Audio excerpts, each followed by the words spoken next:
తెలంగాణ రాష్ట్రానికి కేంద్ర ప్రభుత్వం టీజీ అని ఏదైతే మన రిజిస్ట్రేషన్లో అప్రూవల్ ఇచ్చిందో దాన్ని గత ప్రభుత్వం టీఎస్గా మార్పు చేసింది. కానీ తెలంగాణ రాష్ట్రం టీజీగా ఉండే విధంగా ఈరోజు క్యాబినెట్లో రాబోయే రోజుల్లో చట్టం ఆల్రెడీ క్యాబినెట్లో ఆమోదించుకున్నాం. దాన్ని భవిష్యత్తులో టీఎస్ బదులు టీజీగానే ఇక నుంచి తెలంగాణ రాష్ట్రంలో వెహికల్స్ రిజిస్ట్రేషన్లు కానీ ఇతరత్ర ఏదున్నా టీజీగానే ఉండటం జరుగుతుంది. ఇలా అనేక అంశాల మీద రాష్ట్ర క్యాబినెట్లో క్షుణ్ణంగా పరిశీలన ఆమోదించుకోవటం జరిగింది.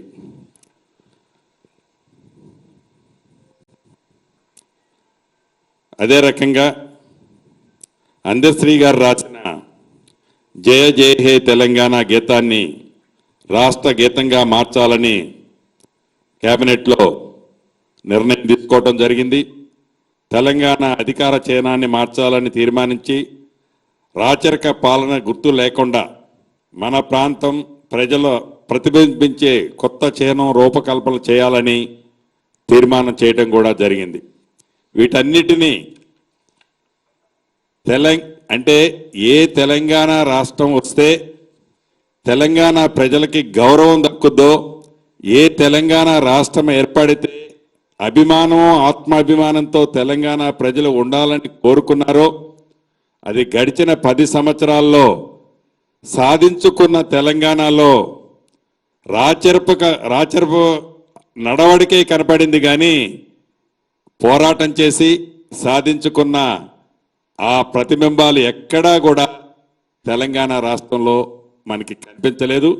దాన్ని ఈనాడు క్యాబినెట్లో అది కనిపించే విధంగా క్షుణ్ణంగా చాలా ఇన్డెప్త్గా ప్రతిబింబించే విధంగా, అంటే పోరాటం చేసిన వాళ్ళు కానీ ఆనాడు అనేక సార్లు జైలు పాలైన వాళ్ళు కానీ తెలంగాణని తెచ్చుకున్నది ఇందుకు అనే విధంగా ఈ ప్రభుత్వం వాటన్నిటిని కూడా మార్పు చేయాలి అనేది ఒక నిర్ణయం తీసుకోవడం జరిగింది.